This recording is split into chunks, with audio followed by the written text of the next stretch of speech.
আপনাদের মাঝে উপস্থিত হলাম নতুন এক কাহিনী নিয়ে, যা শাহ সুফি হজরত মাওলানা মুছা মিয়া দরবেশ। প্রকাশ: দরবেশ বাবা, উনার এক আশ্চর্য অলৌকিক কেরামতির সম্পর্কে। মুসা বাবা হজরত মাওলানা শামসুল হুদা মাইজভান্ডারীর কাছে বায়াত গ্রহণ করেন।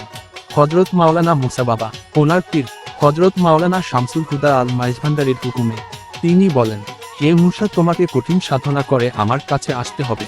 তুমি এক নির্জন জায়গায় গিয়ে সাধনায় ধ্যানমগ্ন হও। এই কথা শুনে মুসা বাবা বলেন, এরকম জায়গা আমি কোথায় পাবো?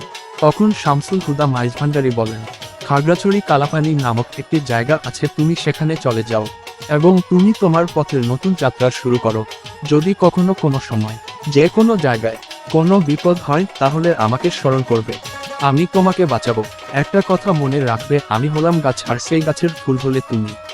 তারপর শামসুল হুদা মাইজভান্ডারীর হুকুমে চলে গেলেন কালাপানি নামক নির্জন পাহাড়ি এলাকায়। মুসা বাবার সাথে দুজন সঙ্গী ছিলেন, রিয়াজ উদ্দিন ও তার ছোট ভাই ইমান উদ্দিন। দুই সঙ্গীকে নিয়ে রওনা হলেন। কালাপানি পাহাড়ি এলাকায় সবথেকে বড় উঁচু পাহাড়ের উপর নিজের আস্তানা তৈরি করেন মুসা বাবা মাইজভান্ডারী। তিনি দিনের বেলায় নানা রকম কাজ করতেন এবং বিভিন্ন রকমের গাছগাছালি লাগাতেন, আর রাত হলে আল্লাহ তাআলার জিকির ও ধ্যানমগ্ন অবস্থায় কাটাতেন। এভাবেই চলতে থাকে অনেকদিন। এই পাহাড়ি এলাকায় পাহাড়ি হিংস্র প্রাণীর আবির্ভাব ছিল অনেক বেশি, যেমন হাতি, বাঘ, ভাল্লুক, অজগর, সাপ ইত্যাদি। একদিন ভোরবেলায় এই হিংস্র প্রাণীগুলো এলাকায় ঢুকে ঘরবাড়ি এবং মানুষের ক্ষতি করে। এই ঘটনা দেখে মুসা বাবা এই সম্পর্কে মানুষের কাছে খোঁজ নেই এবং জানতে পারে কিছুদিন পরপর প্রায়ই এরকমটা ঘটে। এই পরিস্থিতি দেখে এই এলাকার সকলকে উদ্দেশ্য করে বলেন, আবার যখন তোমাদের ক্ষতি করতে আসবে তখন তোমরা সবাই উঁচু পাহাড়ে আমার আস্তানায় চলে আসবে। তৎক্ষণাৎ পরের দিন ভোরবেলায় হলো সেই ঘটনা। সবাই নিজ বাড়ি ছেড়ে মুসা বাবার আস্তানায় চলে গেলেন।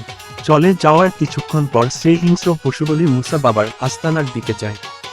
মুসা বাবাকে দেখে বাঘ, ভাল্লুক, হাতি সব হিংস্র প্রাণীগুলো থমকে দাঁড়িয়ে যায়। তিনি সে হিংস্র প্রাণীদের দিকে তাকিয়ে বলেন, আমি মুসা শামসুল হুদা মাইজভান্ডারীর হুকুমে এখানে এসেছি। আজ থেকে তোমরা এখানে আসবে না এবং কোন মানুষের বা কারো কোন ক্ষতি করবে না। এই কথা বলার পর আশ্চর্যজনকভাবে সেই হিংস্র প্রাণীগুলো মাথা নিচ করে পিছনের দিক দিয়ে চলে যায়। এই আশ্চর্য দৃশ্য দেখে এলাকার সবাই অবাক হয়ে তাকিয়ে রইল এবং বলল, কিভাবে সম্ভব এটা? এই আশ্চর্য এক কাহিনী ঘটার পর থেকে ধীরে ধীরে এলাকার সবাই মুসা বাবার কাছে বায়াত গ্রহণ করতে শুরু করলেন। মুসা বাবার আস্তানা দরবারে পরিণত হয়ে গেল। ওই এলাকার মানুষ এমন খাঁটি আশেক ভক্ত ছিল, মুসা বাবাকে দেখলেই তাদের কলিজা ঠান্ডা হয়ে যেত, মনের সব দুঃখ দূর হয়ে যেত।